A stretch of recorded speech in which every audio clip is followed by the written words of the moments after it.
ер нь бол 5-6 сая долларын хэмжээний нэрийг угаагаад ийм байгууллага хавдарсан чинь хөрж даатаагүй гэсэн магадгүй байж чинь надад. Надад хожоо төлөвлөлт юм хэлсэн.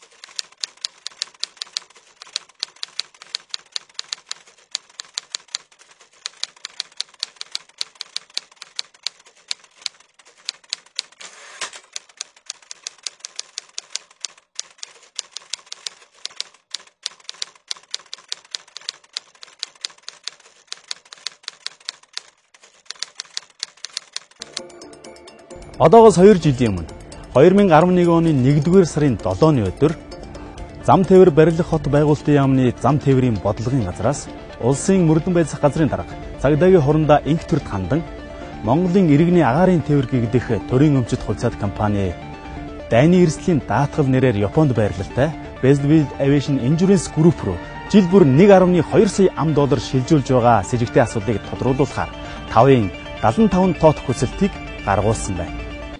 2010 оны 1 сарын 7-нд энэ гэмт хэргийн шинжтэй байна шүү гэдгийг манай яам эзрүүлээд цагдаад бид нар шалгаач гээд хандсан.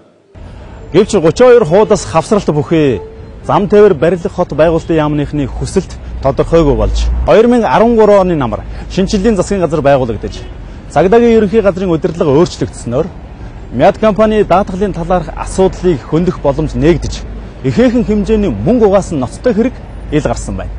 Энэ хэрэг өнөөдөр илэрч байгаа биш. Жил хагас өмнө чинь бол хөндөгдөж ирсэн.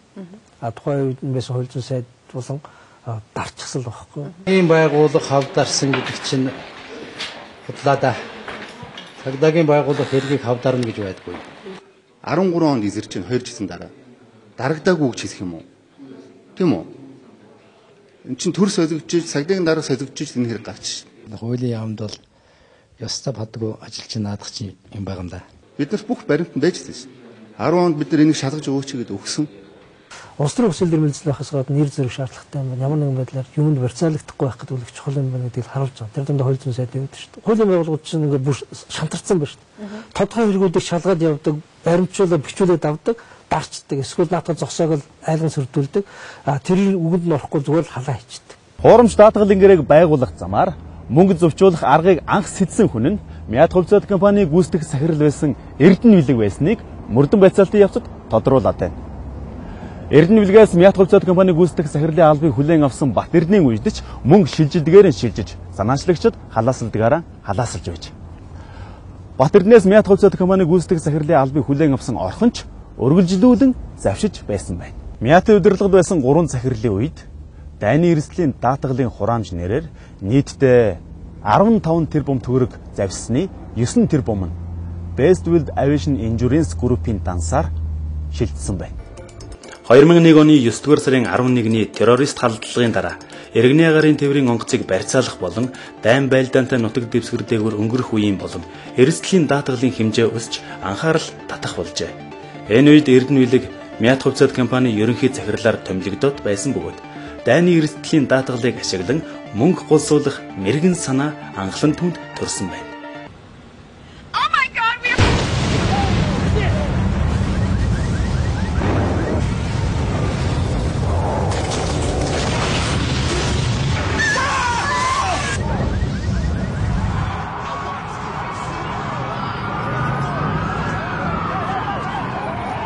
Дайны эрсдлийн даатгалыг бол ерөнхийдөө тодорхой хэмжээнд бол байсан. Одоо жишээл ямар тохиолдолд гэхлээр гэрээ болгонд орохгүй боловч шаардлагатай тохиолдолд гэрээний даатгалын гэрээний нэмэлт эрсдлээр ороод ингээд зарим тусгай гэрээнүүдэд хэрэглэгддэг байсан. Ингээд 2001 оны 9 сарын 11-ний үйл явдлаас хойш болохоор агаарын тээвэрлэгч болон далайн тээвэрлэгч зарим тохиолдолд шаарддаг тийм даатгалын эрсдэл болсон. Мяд хувьцаат компанид агаарын хөлөг түрээслэгчдээс болон Мяд хувьцаат компани нислэг үйлддэг орнуудын зүгээс дайны эрсдлийн даатгалтай холбоотой тусгайлсан гэрээ байгуулахыг шаарддаг. Олон улсын дүрм журамд энэ төрлийн даатгалыг заавал хийлгсэн байхыг шаарддаг юм байна. Мяд хувьцаат компани удирдлагууд дайны эрсдлийн даатгалын гэрээ гэсэн хуурамч гэрээг Хонконг, Японд өөрсдөө байгуулсан компаниудтай байгуулан жил бүр 1.2 сая $ам төлж байж. Угаасаа энэ агаарын хөвлөгийн даатгалтай холбоотой энэ даатгал давхар даатгалын ярилцаа өөрөө маш их өндөр эрсдэл, маш их өндөр хэмжээний даатгалын үнэлгээ хэрэгждэг учраас яалтчгүй энэ Лондон төвдөө Lloyd-ийн нийгэмлэгийн брокеруудаар дамжуул давхар даатгал хийгдэх шаардлагатай болдог.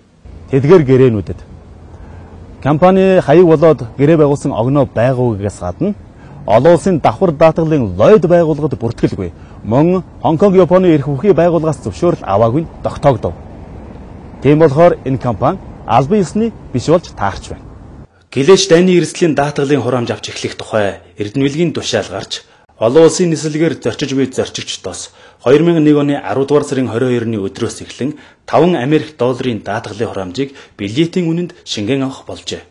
Ингэснээр 10 жилийн турш 14 тэрбум 770 сая төгрөг төвлөрсөн ч энэ мөнгө Мятын үе үеийн дарга нарын халаас руу орсон байна.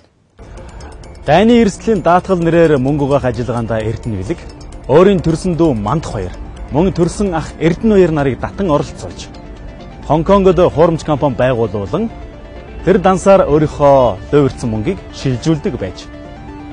Одоогоор тэрний дүү Мандах баяр хэрэгт холбогдсон саатуулагдаж шалгагдаж байгаа.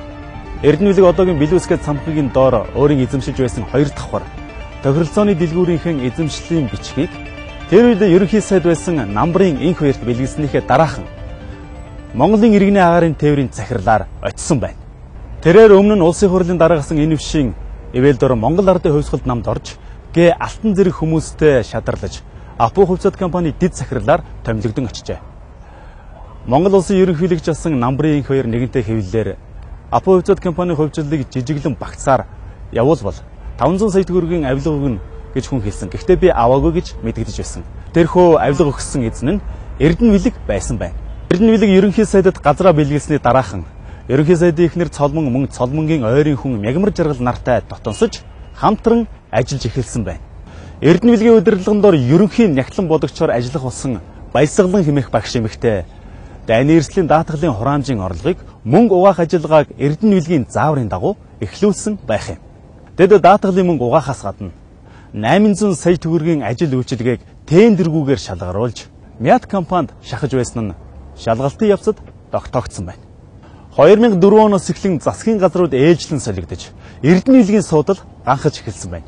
Тэд Мятын санхүүгийн тайлангийг өөрчилж 2006 он хүртэл хуримтлагдсан дайны эрсдлийн даатгалын мөнгө болох 1 тэрбум 20 сая төгрөгийг өглөг хэмээн өөрчлөх ажиллагааг санхүүгийн дотоод хяналтын ажилтан сайн жаргал ахлах нэгтлэн бодогч буян шиг нартай хамтран хийж байсан байна. Ловрын бичлэг гүйлгээг тэдний зааврын дагуу хийж байсан сайн жаргал буян шиг нарыг ойцролгоор ажилласан жилийг харгалзалгүйгээр орон сууцны дэмжлэгт хамруулж тус бүрт нь 20 сая төгрөгөөр шагнаж компаниас уг мөнгийг гаргуулсан байна. 2008 онд ерөнхий сайд баяр Бат Эрдэнэгийг Мят хувьцат компани ерөнхий захирлаар томилсон үеэс энэ ловр захирал Эрдэнэвлэг мөн ерөнхий нэгтлэн бодогч Баясгалан нарын хүрээнээс гарч эхэлсэн байх юм. Эрдэнэвлэг Бат Эрдэнд ажлаа хүлээлгэн өгөхдөө өөрийн бий болгосон амтад зууш байдгийг сануулan үргэлжлүүлж өөрт нь хувь хүртээж байхыг хичээнгүйлэн гуйсан байна. Бат Эрдэнэ ч уг саналыг тааламжтайгаар хүлээн авч 2010 онд орхинд ажлаа хүлээлгэн өгөхдөө уг уламжлалыг сануулхаа мартсангүй. Эрдэнэвлэгийн санаачилгаар дайны эрсдлийн даатгал хэмээн зорчигчдоос цөлмсөн мөнгийг Эрдэнэвлэг Бат Эрдэнэ нар Хонконг руу гаргаж байсан уламжлалыг орхон захирал болсноор өөрчилж 2010 оны 5 дугаар сараас эхлэн Японы Токио банкнд дах Bestfield Aviation Insurance Group-ийн данс руу шилжүүлэх болсон байна. Орхон захирал болсон үеэс эхлэн дайны эрсдлийн даатгал хэмээх үйл ажиллагааг шин шатанд гаргаж Bestfield хэмээх Японд бүртгэлтэй хуурамч компани данс руу даатгалын хураамжийн төлбөр гэх утгаар 1 тэрбум 991 сая төгрөгийг 23 удаагийн гүйлгээгээр шилжүүлсэн байна.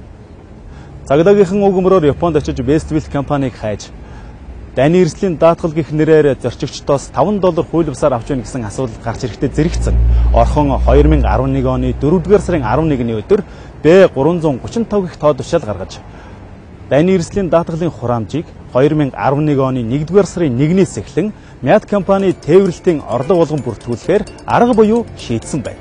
Ингэснээр 4 тэрбум төгрөг дарга нарын халаас руу орлоггүй Мят компани тээвэрлэлтийн дансанд төвлөрсөн байна. Олон улсад цагаан захтнууд ингэж нэрлэгддэг Албан тушаалтнуудын эрх мэдлээ ашиглан үйлдсэн энэхүү дуйланд хэрэг ижлэгдээд удахгүй шүүхэд шилжих гэж байна. Гүрэн дамнан мөнгө угаасан энэхүү дуйланд хэргийн нарийн ширээнийг дараагийн дугаартаа та бүхэнд тодорхой харуулах болно. Дараа уулзлаа түр баяртай.